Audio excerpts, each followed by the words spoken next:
Bonjour, aujourd'hui nous allons réaliser des huîtres. Donc là on va faire des huîtres chaudes. Donc nos huîtres, on est toujours à Saint-Quay-Portrieux, donc c'est des huîtres des rochers de Saint-Quay-Portrieux qu'on est allé chercher tout à l'heure. Donc particularité, c'est un petit peu plus riche en iode, comme ça passe pas dans des bassins pour être dessalé. Autre particularité, les coquilles sont quand même un petit peu plus dures à ouvrir que celles qu'on achète chez le poissonnier. Donc celles-là on va les faire chaudes. Donc les huîtres chaudes et on les fera gratiner. Donc il nous faudra un petit peu de gruyère, une échalote, un petit peu de crème fraîche et une noisette de beurre pour faire revenir mon échalote. Ensuite pour les ouvrir, là je vais me simplifier un petit peu la vie. Ce que je vais faire, c'est que je vais les mettre au four. Donc je serai chez moi, je les mettrai dans mon four normal, de façon à ce qu'elles s'ouvrent. Et là je vais essayer avec la partie four du micro-ondes, je vais les faire ouvrir. Donc on les fait tourner jusqu'à temps qu'elles commencent à s'ouvrir. Voilà, avec le four, elles ont changé de couleur, donc elles ne sont pas ouvertes entièrement, mais on voit ici l'ouverture qui se décolle un petit peu. Donc ça va être beaucoup plus facile. Par contre, inconvénient, quand on est pressé, elles sont un petit peu chaudes quand même. Donc je vais aller chercher, je prends quand même un couteau à huîtres. Je vais aller chercher au bord. Voilà, normalement, voilà, ça va tout seul. Elles sont toutes seules. Donc là, je vais ouvrir mes huîtres. Je les ouvre toutes. Tranquillement, je cherche leur ouverture, la facilité à chaque fois. Tac, je viens chercher un peu derrière. Des fois c'est un peu dur, j'aurais pu la laisser un petit peu plus longtemps, mais avec mon micro-ondes, j'ose pas trop forcer. Je voudrais pas être embêté. Voilà, ça nous fait des belles huîtres. Voilà, impeccable. Donc là, j'ai ouvert mes huîtres. Donc ensuite, je vais récupérer mes huîtres. Donc je prends un bol. Hop. Voilà, pareil, je récupère mes 4 huîtres. Donc les huîtres, elles sont bonnes les mois en R.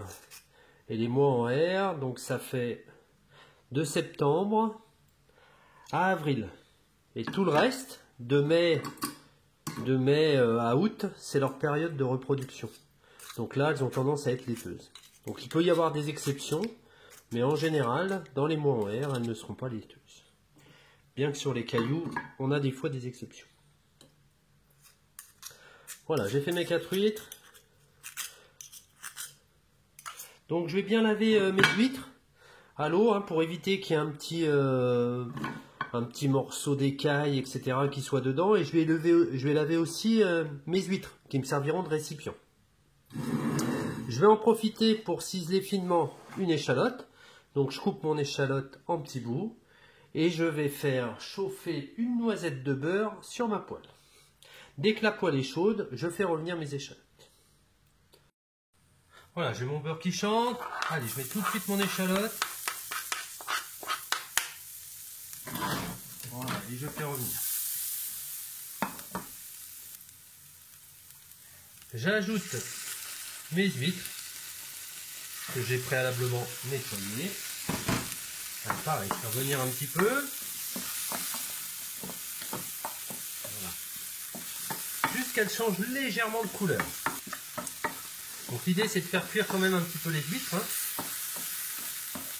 Voilà, alors je me méfie un petit peu parce qu'avec mon four, je sais pas, je vais surtout gratiner, ça m'étonnerait que ça cuise beaucoup. Mais en temps normal, je les fais revenir un petit peu moins et je finis la cuisson au four.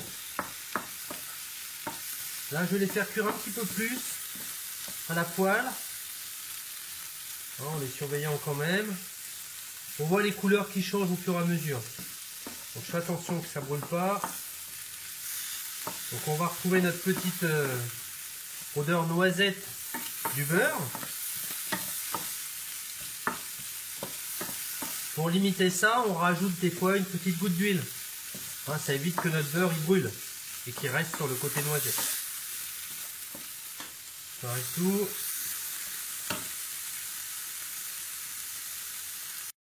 Donc j'ai nettoyé mes coquilles. Une fois que sont nettoyées, j'essaie de les mettre bien à plat, que je puisse mettre un petit peu de liquide dedans. Et avec une cuillère, je prends une huître que je viens glisser avec de l'échalote. Voilà. On pourrait doubler les huîtres parce que vous avez vu, ça réduit un petit peu les huîtres quand même. Voilà. je vais mettre une petite cuillère de crème fraîche liquide. Donc je prends la même, hein. Ça va m'enlever un petit peu d'échalote. Voilà. C'est pour éviter que ce soit trop sec. Si je mets pas de crème, hein, je pourrais même mettre du vin blanc ou d'autres liquides, hein, ça risque d'être un petit peu sec.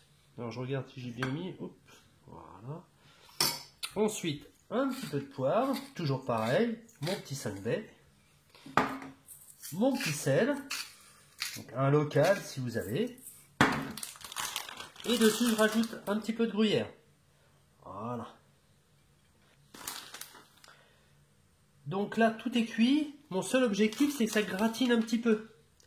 Donc là, je vais le mettre au four, juste pour que ça gratine un petit peu et que mon gruyère y fonde.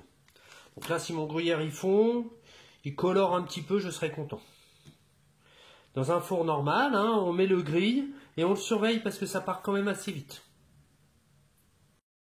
Voilà, j'ai fini ma cuisson, donc ça a fondu, ça a coloré, mais vraiment très très légèrement.